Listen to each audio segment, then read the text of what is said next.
Hey, Gigs Moviepage, Michael here, and I'm here to talk about Logan. I just got out of the theater. You can tell I am deeply a fan of Logan. When cigar, hell, I even got a real cigar too. I can't express how much I've waited for this movie. When I heard that Hugh Jackman was gonna retire Wolverine, retire the claws, I got excited. At the same time, I heard it was going to be rated R because of the boys at Fox realized Deadpool was a hit. So now let's just do one last Wolverine movie rated R. And the producer said we're always going to do Wolverine as rated R. So the trailer won me over because it showed the Fox logo and then it showed the Marvel logo. And then they started playing Johnny Cash's Hurt. And I love Johnny Cash. You know, and then you just see clips of Logan and I hurt myself today to see if I still bleed. And just, Logan's in the twilight of his life. It's him, he's taking care of Professor X. And basically it's just, his last rodeo. However, this little girl comes into his life and she's wanted by these people. So now it's... everybody's on the run now, and so it's up to Logan and Charles and this girl to form a little tight-knit family and try to survive.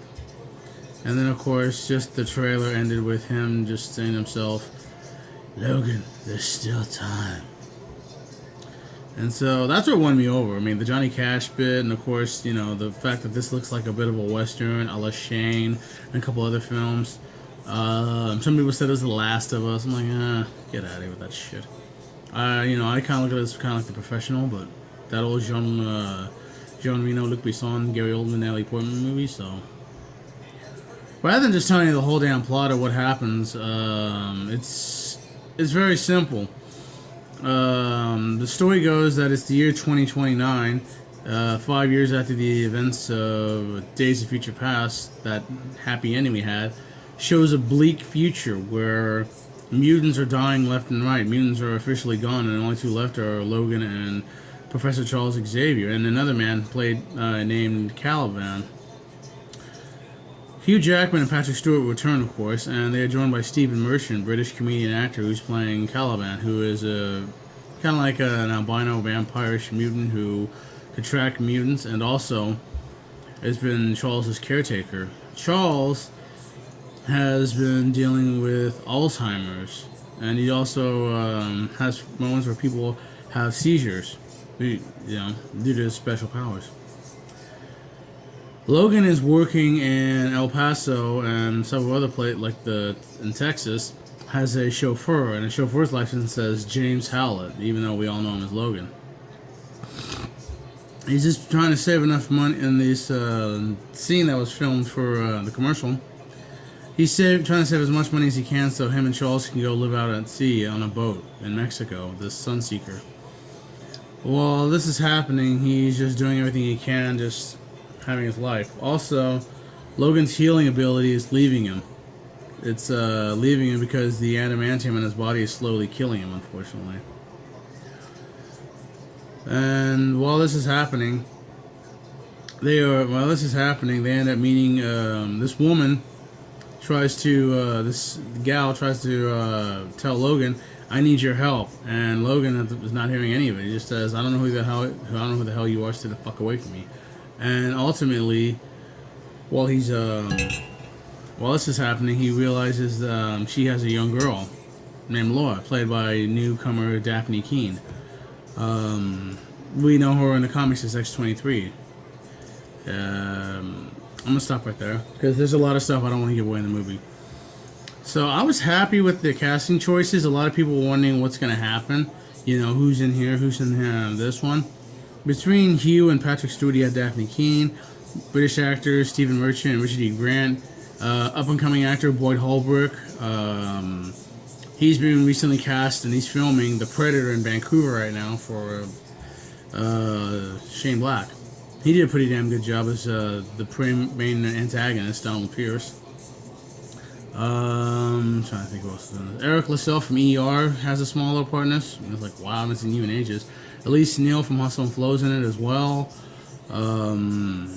Elizabeth Rodriguez from Fear the Walking Dead and Orange is the New Black is in it, and she played a character who I didn't want to throw a beer bottle at. I don't like her character in Orange is the New Black. She's kind of a bitch. And this one, she just needs Logan's help. So it was kind of an eccentric cast, but you know, I gave them credit for what they were trying to do. To me, the reason this kind of meant the world to me to see is because when the first X-Men movie came out, I just got done with my junior year of high school, and I was gonna go become a senior. And when I heard that they were gonna do an X-Men movie, I was excited because ever since I saw the Fox animated series and Wolverine had a deep guttural voice like, "I don't do anything pretty, hey bub," you know, just that. I can't do that voice, and he was just fantastic.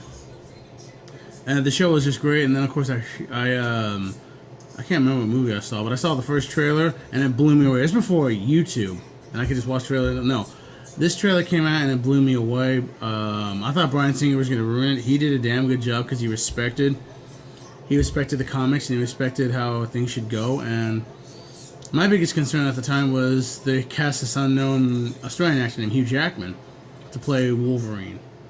So I go into the movie with a lot of expectations, especially on Jackman. I'm like, this guy has never done a movie before in his life, and he's playing Wolverine. You better do me proud. And so he actually won me over in his first scene, you know, as a cage fighter. And then of course he ends up beating up a guy, and one guy says, "You owe me some money, man. No man takes a beating like that in this show for it." "I know you lost your money. You keep this up, you lose something else." And then he attacks him and brings out the 3 claws. So I see the movie, and I was really amazed, and I said, dude, that was awesome. I ended up seeing it again later that night at another theater. That's how much I love that movie. And then, of course, over the sequels, Hugh Jackman would do X2, X-Men The Last Stand, X-Men Origins, The Wolverine, and the cameos in different films, and then Days of Future Past. And it's funny because whenever he did an X-Men movie come out, I would try to grow out my facial hair. The first one I had like sideburns and a little soul patch. Second one I had a goatee because beards wouldn't let out my job. And then third one comes out, I did the mutton chops. And every time the next movie comes out, I always do the mutton chops, and nobody ever says anything to me about it. So to me, after 17 years, he decides to hang him up, you know. And I'm just thinking, you know what? After 17 years, dude, I think it is time. You outlasted Pierce Brosnan and Daniel Craig together as, you know, the James Bond prototype. So, you know, and after playing that character for so many years, it's a damn shame the MCU never gave you a check or just said, "Hey, you want to join us?" So, one of the cool things about this movie is that the Fox logo. I mean, there's a Deadpool teaser trailer or a little mini movie, and then the Fox logo and the Marvel movie logo comes up. But the Marvel logo is not just random things. It's X-Men. It's photos of Wolverine and all this other stuff, Wolverine's greatest bits. So in a sense, it's kind of like his swan song. We know it's time to say goodbye. So to me, I really cannot strongly say, go see this movie, damn it. You have to see it. It's dark, it's visceral. The R rating really kicks in because you're saying, you know, oh my god, you know, within the first 5 minutes, Wolverine cuts a guy's arm off and says the word fuck. So that lets you know this is not for kids. One scene when Wolverine's driving his bachelorette party, one girl flashes her boobs at him while he's driving, which I always thought was funny. A lot of people got mad about, oh, the only reason they went the only reason they made the movie rated R so they can say the F-bomb several times. I'm like, I think after so many years, I think you might as well just let them do whatever the hell they want to. Because Wolverine is not some cookie-cutter Superman character. He's a dark, brooding character. He's been through life. He's almost 300 years old. He's seen some shit in his time. You know, the first movie, he saw his father being shot by his real father in front of him, and then the bone clots came out and he killed him right then and there. So, you know, let's see. And then of course there's also the extreme PTSD that Logan's had throughout the years, from the Civil War all the way to Vietnam. They've been fighting all these wars, and so I think, to me, you know, he's not exactly he's a very complex character, and I think to have him say, I'm gonna do the movie this way, and just to go full on R-rated, you know, so we can see the claws slicing and dicing people instead of just like a quick, you know, and that's it. So, I really couldn't, you know, I thought it was great. James Mangold did a fantastic job, and they've been giving him a lot of praise and a lot of the actors praise. So I say, good for you guys. You guys deserve every little, you know, piece of bit.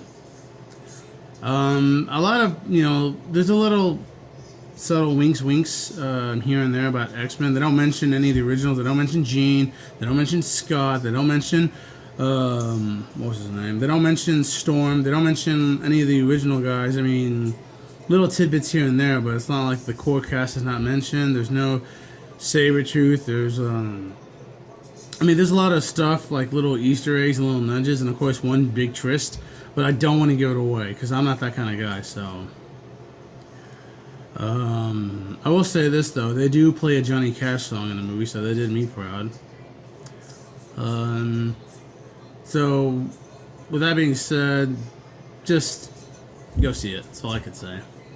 Anyways, this is Michael, and I'm saying thank you guys once again, and thank you, Hugh. Thank you, Hugh. Thank you, Hugh. Let me get the idea. Seriously, though, thank you, Hugh Jackman, for all the years you've done for us. We love you, son of a bitch. And thanks for the mutton chops. Thank you. Bye.